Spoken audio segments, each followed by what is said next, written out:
ব্যক্তিগত আক্রোশ ও পরিকল্পিতভাবে বেগম খালেদা জিয়াকে তার স্বামীর স্মৃতি বিজড়িত ৪০ বছরের বাড়ি থেকে উচ্ছেদ করেছিলেন শেখ হাসিনা।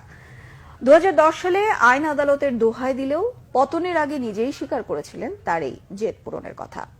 ১৪ বছর পর সেই উচ্ছেদ অভিযানের ভিডিও ফুটেজে প্রমাণ মিলেছে চরম দুর্ব্যবহার ও অপমান করে বাড়ি থেকে বের করা হয়েছিল সাবেক সেনাপ্রধান ও রাষ্ট্রপতি পরিবারকে।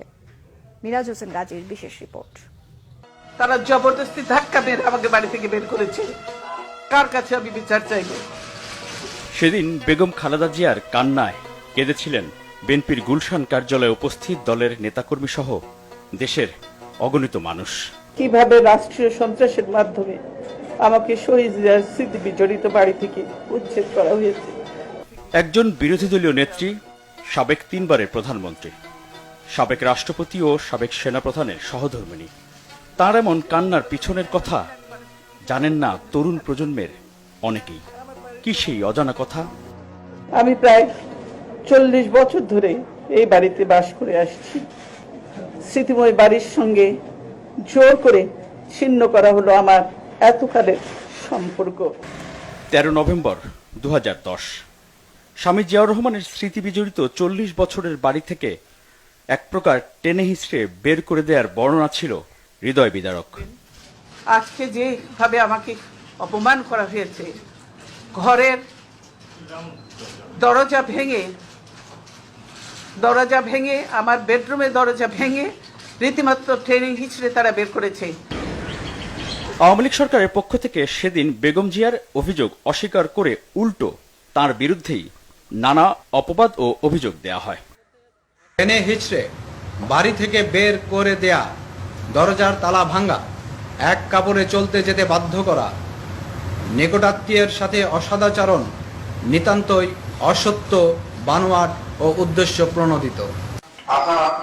প্রায় ১৪ বছরের অপেক্ষার পর এবার জাতির সামনে সেই উচ্ছেদ অভিযানের অজানা কাহিনী। ২০১০ সালের সেই উচ্ছেদ অভিযানে ধারণ করা ভিডিওতে দেখা যাচ্ছে বেগম খালেদা জিয়া বাসার ভিতরে সোফায় বসে আছেন। তাকে বের হয়ে আসতে বলছেন উচ্ছেদে নেতৃত্বে দেয়া কর্মকর্তারা। আপনি সহযোগিতা করেন না ম্যাডাম, এই জন্য হয়তো বাধ্য হওয়া হচ্ছে। আমি সহযোগিতা সবসময় করি, ভিডিওতে আরো দেখা যাচ্ছে বেগম জিয়া বলছেন সুপ্রিম কোর্টের আপিল শুনানি পর্যন্ত অপেক্ষা করতে। আমরা বেশি কথা বলতেছি না, আমরা বিষয়টা নিতই না নিয়েছে তারা, এবং তারা রাইটলি আদেশ দিয়েছে, তারা 29 তারিখ ডেট দিয়েছে শুনানির জন্য। শুনানি পর্যন্ত তো আপনাদের অপেক্ষা করতেই হবে। মনে আছে গুলশান কার্যালয়ে বেগম খালেদা জিয়া বলেছিলেন তার সাথে চরম দুর্ব্যবহারের কথা, যে জোর করে ওনাকে উঠিয়ে নিয়ে আসেন, জোর করে দরকার হলে ওনাকে কোলে উঠিয়ে নিয়ে আসেন। অভিযানের সময় ধারণ করা সেই ভিডিওতে পরিষ্কার বোঝা যাচ্ছে উচ্ছেদ অভিযানে নেতৃত্বে থাকা এক কর্মকর্তা বলছেন, যাও ওনাকে উঠিয়ে নিয়ে আসো।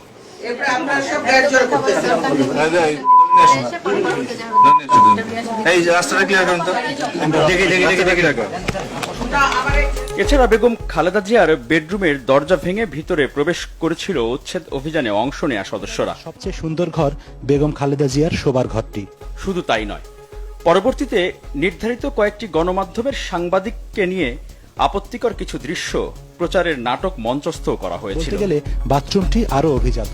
জিয়া পরিবারকে তাদের বাড়ি ছাড়া করার আগে ও পরে শেখ হাসিনা সহ তার সরকারের পক্ষে দাবি করা হয়েছিল আইন অনুযায়ী এবং আদালতের রায় মেনেই উচ্ছেদ অভিযান চালানো হয়। কিন্তু পতনের আগের বছর ২০২৩-এ যুক্তরাজ্য সফরে এক অনুষ্ঠানে বক্তব্যে তারেক রহমানের প্রতি রাগ ঝাড়তে গিয়ে শেখ হাসিনা নিজেই স্বীকার করলেন বহু আগেই প্রতিজ্ঞা করেছিলেন বেগম খালেদা জিয়াকে বাড়ি ছাড়া করবেন তিনি। যেটা আটকালো, আমি কিন্তু তখন লিডার অফ দ্য অপোজিশন এবং ফ্ল্যাগ গেড়ে আটকালো। আরে আমার বাবা দেশ স্বাধীন করেছিল বলেই না এই ক্যান্টনমেন্ট। আর ওই মেজর জেনারেল প্রমোশনটা তো আমার বাপেরই দেওয়া ছিল। আর আমি ক্যান্টনমেন্টে ঢুকলে আমার বিরুদ্ধে মামলা। সেদিন প্রতিজ্ঞা করেছিলাম যে ওই ক্যান্টনমেন্টে বসবাস করতে হবে না, যেদিন সময় পাবো বের করে দেবো। স্বামী জিয়াউর রহমানের স্মৃতি বিজড়িত ৪০ বছরের বাড়ি থেকে রাষ্ট্রীয় ক্ষমতার অপব্যবহার দ্বারা উচ্ছেদ হওয়ার পর বেগম খালেদা জিয়ার সেই অসহায়ত্ব আর কান্না হয়তো এই গণভবনের ভেতরে বসে দেখছিলেন আর উপভোগ করছিলেন সে সময়ের প্রধানমন্ত্রী শেখ হাসিনা। কিন্তু 14 বছরের মাথায় ছাত্র নাগরিকদের অভ্যুত্থানে জনরোষ থেকে রক্ষা পেতে এই গণভবন থেকে অর্থাৎ নিজের বাসভবন থেকেই শুধু পালিয়ে যাননি, দেশ ছেড়েই পালিয়ে যান শেখ হাসিনা। মিরাজ হোসেন গাজী, বাংলা ভিশন, ঢাকা।